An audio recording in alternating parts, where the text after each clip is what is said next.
السلام علیکم میرے ویورز، میں آپ کا دوست وسیم احمد اور آپ دیکھ رہے ہیں صالح علیہ السلام اور اونٹنی کا واقعہ۔ اللہ تعالیٰ نے صالح علیہ السلام کو قوم سمود کی طرف نبی بنا کر بھیجا۔ قوم سمود یہ قوم عاد کے جانشین تھے۔ اللہ تعالیٰ نے ان کو بھی قوم عاد کی طرح بہت چیزوں سے نوازا تھا، جیسے کہ ان کو لمبی عمر دی تھی، صحت و تندرستی اور بہت طاقتور بنایا تھا، جس کو اللہ تعالیٰ سورہ نمبر 7 ورس نمبر 74 میں فرماتے ہیں، اور یاد کرو جب تم کو عاد کا جانشین کیا اور ملک میں جگہ دی کہ نرم زمین میں محل بناتے ہو اور پہاڑوں میں مکان تراشتے ہو، تو اللہ کی نعمتیں یاد کرو اور زمین میں فساد مچاتے نہ پھرو۔ اللہ تعالیٰ نے ان کو اتنی نعمتوں سے نوازنے کے باوجود یہ بت پرستی میں مبتلا تھے، جس کو اللہ تعالیٰ سورہ نمبر 27 ورس نمبر 45 میں فرماتے ہیں، جس کا مفہوم ہے ہم نے صالح علیہ السلام کو بھیجا قوم سمود کی طرف کہ وہ ان کو اللہ کی عبادت کرنے کا حکم دے۔ تو یہ لوگ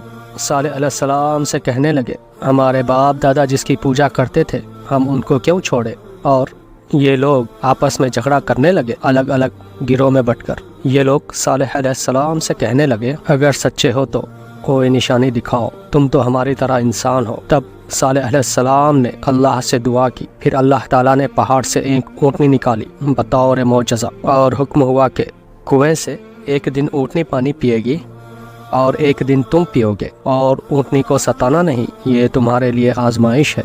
ایک حدیث میں آیا ہے کہ اونٹنی کنویں سے پانی پیا کرتی تھی اور سارے لوگ اس کا دودھ پیا کرتے تھے، لیکن کچھ دن بعد یہ لوگ اونٹنی کو قتل کر دیے اور صالح علیہ السلام سے کہنے لگے، اگر تم سچے ہو تو لے آؤ عذاب جس سے تم ہم کو ڈراتے ہو۔ صالح علیہ السلام نے فرمایا، اے میری قوم، کیوں برائی کی جلدی کرتے ہو؟ بھلائی سے پہلے اللہ سے بخشش کیوں نہیں مانگتے؟ شاید تم پر رحم کرے۔ لیکن یہ لوگ اتنے غرور اور تکبر میں تھے طاقتور ہونے پر کہ یہ صالح علیہ السلام کو بھی قتل کرنے کا پلان بنانے لگے۔ تب اللہ تعالیٰ نے ان کو عذاب کی شکل میں زلزلے اور خوفناک چینخ بھیجی، جس سے یہ اپنے گھروں میں تباہ و برباد ہو گئے۔ عذاب کے بعد وہ علاقے ایسے لگنے لگے جیسے وہاں کوئی نہیں رہتا تھا اور کوئی آبادی ہی نہیں تھی، اور اللہ تعالیٰ نے ان لوگوں کو بچا لیا جو ایمان لائے تھے اور اللہ سے ڈرتے تھے۔ عذاب کے بعد صالح علیہ السلام یہ دیکھ کر کہنے لگے، میں نے تم تک اپنے رب کا پیغام پہنچا دیا تھا، میں نے تم کو سمجھایا اور نصیحت کی تھی، لیکن تم لوگ نصیحت کرنے والوں کو پسند نہیں کرتے تھے۔ آج ہزاروں سال بعد بھی قوم سمود کے گھر، جس کو انہوں نے پہاڑوں کو تراش کر بنایا تھا، موجود ہے مدینے کے شہر کے پاس، جس کو آپ دیکھ سکتے ہیں۔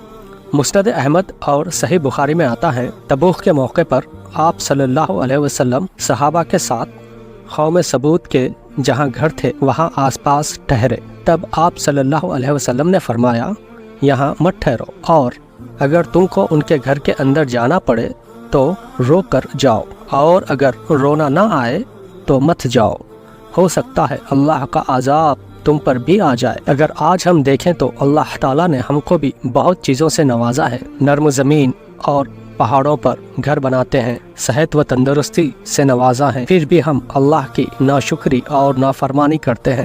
اللہ سے دعا ہے کہ ہم کو اس کے عذاب سے بچائے، اس کا فرمانبردار بنائے اور اس کے نعمتوں کا شکر ادا کرنے والا بنائے۔ آمین یا رب العالمین۔